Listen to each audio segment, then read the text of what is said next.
O que devo fazer para receber em herança a vida eterna? Querida comunidade, este domingo, o 15º domingo do tempo comum, traz esta pergunta que pode ser que esteja também no nosso coração, na nossa mente. Oxalá queiramos e vez ou outra a gente também se pergunte: o que eu devo fazer para chegar no céu? O que eu devo fazer para ganhar a vida eterna?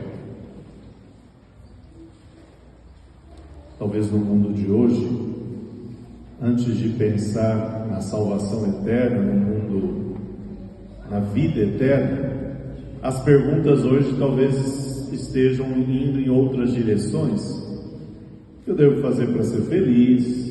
O que eu devo fazer para ganhar dinheiro? O que eu devo fazer para... E aí a gente pensa muitas vezes somente no material, no passageiro desta vida. E essa vida é passageira. Devemos nos preocupar com o hoje, com o presente? Sim. Porém, o nosso coração não pode estar somente amarrado no presente, nos bens materiais. Mas o presente deve nos conduzir para o futuro. Um futuro material, enquanto estivermos aqui. Mas um futuro que nós chamamos escatológico, para o fim da nossa vida, que é a salvação. Essa pergunta que esse mestre da lei faz a Jesus, este homem, primeiro podemos pensar nesse personagem. Este homem era entendido da lei, era o mestre da lei, ou seja, ele ensinava, ele era professor, ele sabia a lei. E com certeza um professor daqueles que pega o aluno para saber se realmente ele aprendeu. A pergunta é capciosa. Quer colocar Jesus em dificuldade? O que devo fazer para ganhar a vida eterna? E Jesus, sabendo da intenção daquele homem, e também muito esperto, já que ele era um mestre da lei, Jesus vai à essência. O que diz a lei? Jesus responde com uma outra pergunta: o que diz a lei?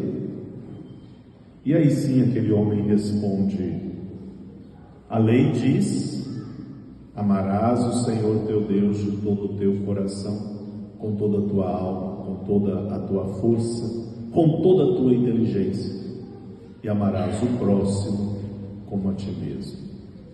Então a lei do amor já existia. Não foi Jesus que instituiu amar a Deus sobre todas as coisas e ao próximo como a ti mesmo, pois já existia no Deuteronômio. Porém, a prática que Jesus dá, esta é a grande novidade. Pois saber a lei, saber o que está escrito, nós podemos aprender na escola. E aí quando ele responde, Jesus diz: então, você respondeu correto, parabéns. Se fosse Jesus o professor, então já ia dar a nota máxima para aquele homem. Ele respondeu corretamente. Mas Jesus faze isso e viverás. Não basta saber, não basta decorar páginas, não basta ter somente uma interpretação fria do texto, da lei, da Bíblia. Alguns passam por aí, para lá e para cá, decorando textos, até para levar as pessoas para outros caminhos. E a prática? Quando Jesus, por exemplo, no Evangelho diz: vós conheceis as árvores pelos frutos. Então, meditar a palavra de Deus no nosso coração, e é a primeira leitura, este mandamento que hoje eu te dou, não é difícil, não está fora do teu alcance, deve ser praticada, deve ser colocada em prática, cumprir. E aí está, cumprir. Faltava isso para aquele mestre da lei. Ele sabia tudo, mas e a prática? Faze isso e viverás. E aí Jesus conta essa parábola do Evangelho de Lucas, do bom samaritano. É uma das parábolas que talvez a gente mais conheça. Encenações, teatros. O bom samaritano, a gente até usa em algum ditado nosso, em algum exemplo, quando a gente quer chamar o outro de bom, que está ajudando, nossa, que um bom samaritano, né? Que está aqui ajudando o outro. Mas essa é a essência da nossa vida, é viver o amor, a doação. Aquele homem estava caído, não se sabia quem era, os assaltantes o deixaram quase morto. Passa um sacerdote, ele nem rela a mão, porque na época, se relasse a mão no sangue, ele ficaria impuro, e o sacerdote que vai ao templo, mas na verdade ele estava voltando do templo, porque de Jerusalém para Jericó, mas mesmo assim ele passa reto. O levita, que era um estudioso da lei, também vai embora. Mas o samaritano, ele para a sua viagem. Aquele homem, aquela situação chama a atenção, e o texto diz: ele encheu-se, chegou perto, viu e sentiu compaixão. É uma prática, aproximar-se, olhar e sentir compaixão. O olhar somente não pode ser um olhar de dó, coitadinho, né? Está aí nessa situação. Ou algumas vezes nós também olhamos e dizemos: mas de novo essa pessoa aqui me enchendo as paciências. Algumas situações da vida podem nos tirar a paz, algumas nas situações da vida podem nos incomodar. Algumas pessoas podem bater a nossa porta para nos fazer pecar, errar, porque a gente falta de misericórdia. A gente pode até olhar para alguns e, sabe aquela pessoa que talvez você não perdoou ainda, e aí você nem queria vê-lo? Aí está. Quem é o meu próximo? É aquele que precisa de mim.